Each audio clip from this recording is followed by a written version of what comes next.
Hey guys, it's been a while since I made a video, and I thought now was a good time to just try to get back into it and start. I wanted to do some stuff last season, and I didn't, and I was going to do some stuff this year that I want to do at the racetrack and talk about my car and talk about certain specs, because I had a wide body C5, and I know, visiting Corvette Forum, and just questions I used to get about, hey, what's the right wheel fitment? What do you use at the racetrack? What fits the wide body C5 and so on and so forth.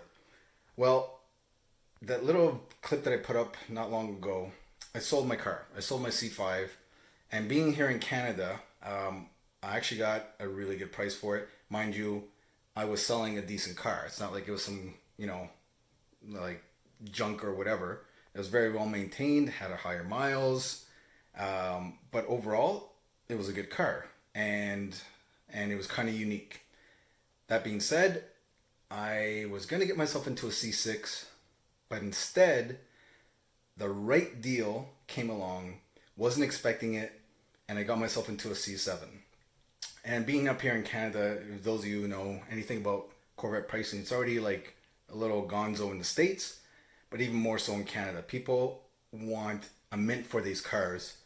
And to be honest with you, I don't think they're really worth what people kind of ask. Now it's depends on a lot of different factors, but for the most part, a lot of times I see cars like the C5, C6s, they're asking just an astronomical amount for what they're worth. And me trying to get into a C6, it was either going to be a Grand Sport or Z06. Um, People were commanding almost the same amount of money for just a few dollars more. Could get myself into a C7, and I don't want to get into the details, but long story short, I got a fully spec'd out Z51 package C7 from a dealership below wholesale. And I'll explain that maybe another time. I was super, super lucky, but I got it, and that's all that really counts.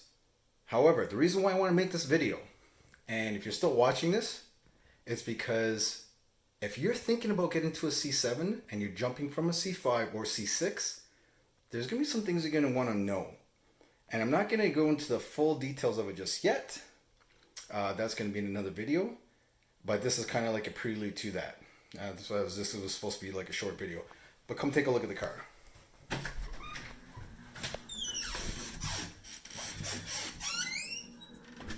So, yes, it's a little cramped, but I got to make use of the space as much as I have. Here is my 2015 23,000 kilometer Z51 3LT full package car, that I got for a really, really, really good price. There's my 2006 Yamaha R1 track bike. And this I'll be doing another video on at some point. Is 2008 Ducati Desmo Sedici. If you came here because you saw the title of the C7, I also love bikes. And this bike here, the fairings are off right now because I was doing something to it. This bike here is actually worth more than the C7, than my track bike, and I still have my 2004 Yamaha R1, which all three combined, this motorcycle right here is still worth more than all three of them. But we're not going to talk about that right now. I'm going up to the racetrack Friday. So I'm going to test this car out at the track. And I got to give you guys my full-on, like, humble, honest opinion on the C7. Because for a while, it's kind of like, should I go into the C6? Should I get myself into a C7? And I was able to get into the C7. And now that I'm in it, I don't know how I feel about it. And I don't want to start getting into reasons why just yet. That's why I want to take it to the track first and reserve kind of like judgment. I've only had the car for like maybe, it hasn't even been a full month yet. But it's an entirely different car. And after visiting Corvette Forum, I know I'm not the only one that felt that. I know at least two people who had C5s who jumped to a C7 and did not like it. Where one guy actually went back and bought back a C5. My friend who had a C6, he got himself into a 2019 2LT. It wasn't a Z51 package. C7. and he kind of regrets it, where the point where he actually wants to trade it in and go back to either a C6 GS or a C6 Z06. That's how much is like the difference is, and there's a lot of reasons why. So if you're one of those guys that says, you know, one day I want a C7, I want a C7, you're gonna want to watch the next video that I make that goes through all the reasons why you might want to. I don't want to say necessarily reconsider, but just take certain things into account. Now, who am I? I'm just some guy on YouTube, but I'm you, and you're me. You're just a regular average Joe. Difference being, and maybe some of you guys already have this type of experience. I have a lot of track experience, both in the motorcycle and the car. Have my race license, and got an opportunity to drive several different cars to kind of compare this to. That includes, you know, Lamborghinis. Well, okay, fine, they're older Lamborghini like a Gallardo, F430, Nissan GTRs, and because I used to instruct as well at the racetrack, I have experience in a lot of other different cars. I got to one time actually instruct a gentleman in a Aventador and C6 ZR1, which was, holy smokes, fantastic. But really, really need to know how to drive that car.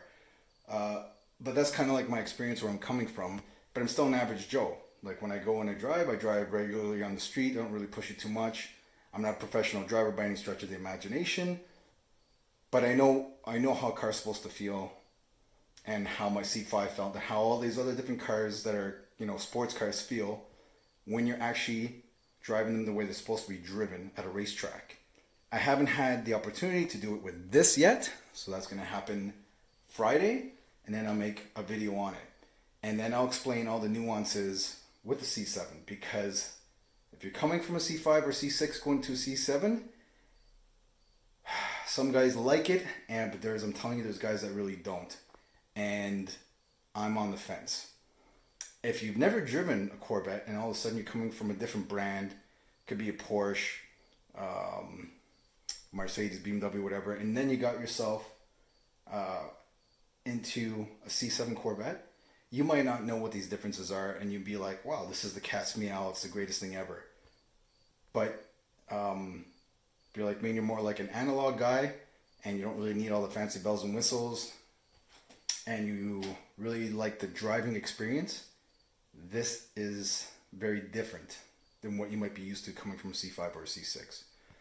So I think I talked long enough. Hopefully get some footage Friday on the racetrack, and then go and talk about the pros and cons and what I like, what I don't like. And it's going to be, I'd say it's going to be, call it the second episode. I'll call this one the first one. Call it a second episode of a long-term feedback on this car, and see if I kind of start to grow to like it. Here's some shots of me in the early 2000s when I first started doing track. I think it was like 2001, 2002. Before I got my race license and started doing more track, then got into the cars, doing track in the car and the bike right now, and whatever. Anyhow, if you watched and you stayed through all this, me yapping and talking, whatever, thank you. And I'll give you my impressions soon. Take care.